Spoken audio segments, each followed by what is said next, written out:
Por falar em vida, como será que eu fui na minha vida passada? Voilá! Aí está. Mas claro que não utilizava essas vestimentas, pois viveu de 1558 a 1612.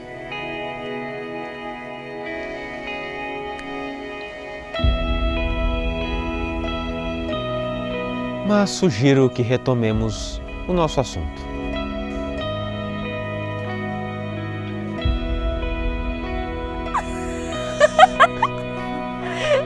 Eu sou outra pessoa. Na verdade, você é a mesma.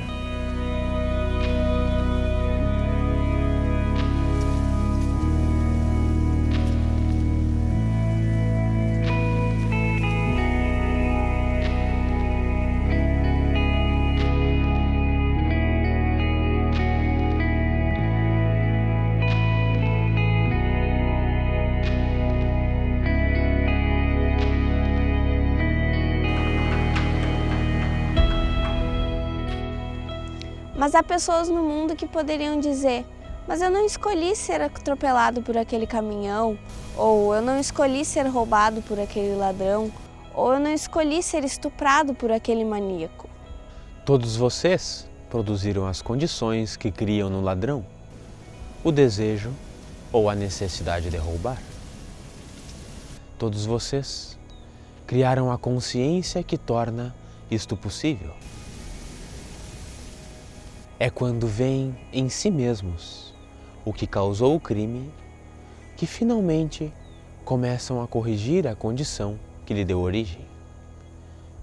Alimentem os famintos, deem dignidade aos pobres e oportunidades aos menos afortunados.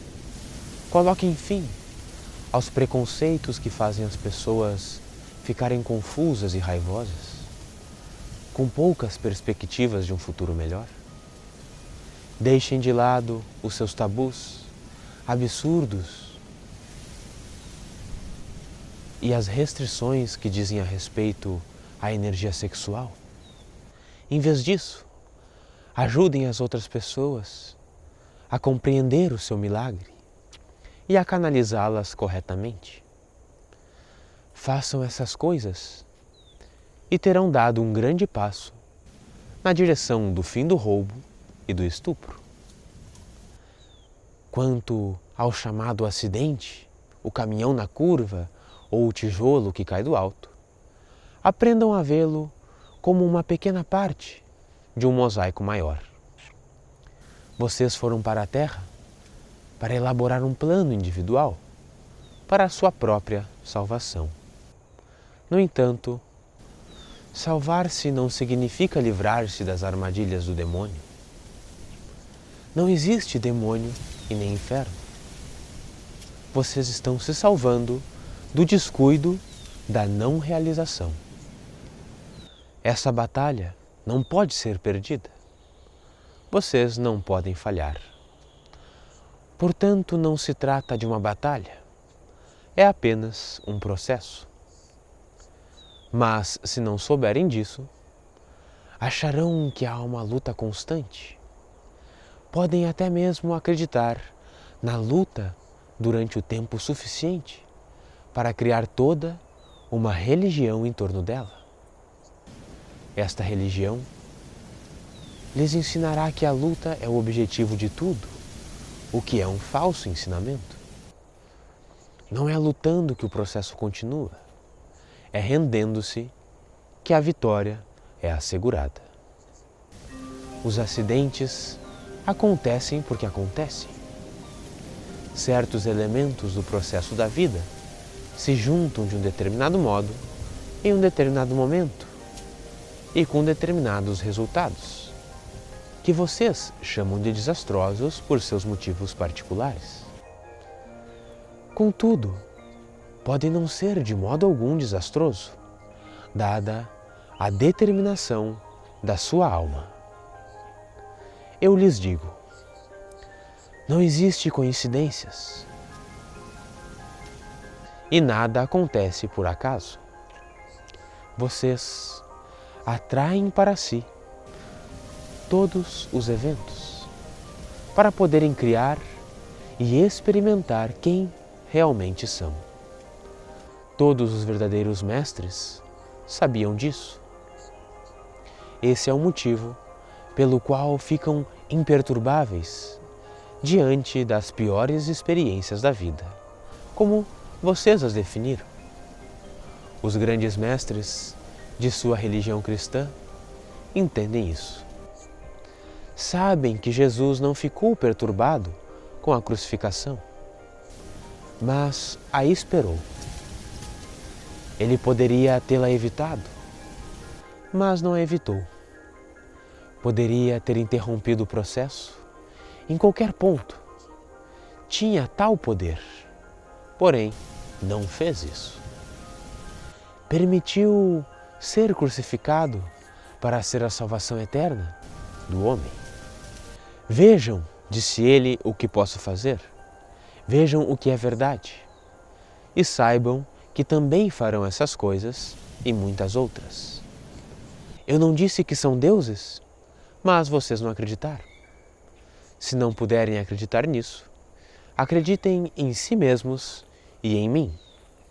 A compaixão de Jesus era tanta que ele implorou por um modo e criou um modo de criar impacto no mundo, que todos poderiam ir para o céu, realizar-se pessoalmente, se não de outro modo, através dele. Porque ele venceu o sofrimento e a morte. E vocês também podem fazer o mesmo. O maior ensinamento de Cristo não foi que vocês terão vida eterna, mas que têm. Não que terão fraternidade em Deus, mas que têm. Não que terão tudo o que pediram, mas que têm. Tudo o que é preciso é saber disso, porque vocês criam as suas realidades e a vida só poderá ser para vocês como pensam que será. Pensar é o primeiro passo da criação. Deus Pai é pensamento. Seu pensamento é o Pai que dá a origem a todas as coisas da sua vida. Essa é uma das leis que devemos nos lembrar. O Senhor poderia me dizer quais são as outras? Eu disse para vocês quais são todas elas, desde o início dos tempos e de forma repetida. Eu lhes enviei um mestre após o outro. Vocês não ouvem os meus mestres, vocês os matam. Porque eles se opõem a todos os seus pensamentos, que negariam a mim. E vocês negam a mim quando negam a si mesmos. Por que eu iria querer negar ao Senhor ou a mim mesmo? Porque tem medo. E porque minhas promessas são boas demais para serem verdade. Porque não consegue aceitar a verdade maior. E por isso tem de contentar-se com uma espiritualidade que ensina medo, dependência e intolerância, em vez de amor, poder e aceitação. Você está cheio de medo. E o seu maior medo é de que a minha maior promessa possa ser a maior mentira. E então, cria a maior fantasia que pode, para defender-se disso. Afirma que qualquer promessa que lhe dá o poder e garante o amor de Deus deve ser a falsa promessa do demônio. Diz a si mesmo que Deus nunca faria tal promessa, que apenas o demônio faria, para tentá-lo negar a verdadeira identidade de Deus, como uma entidade temível, ciumenta, vingativa, que julga e pune.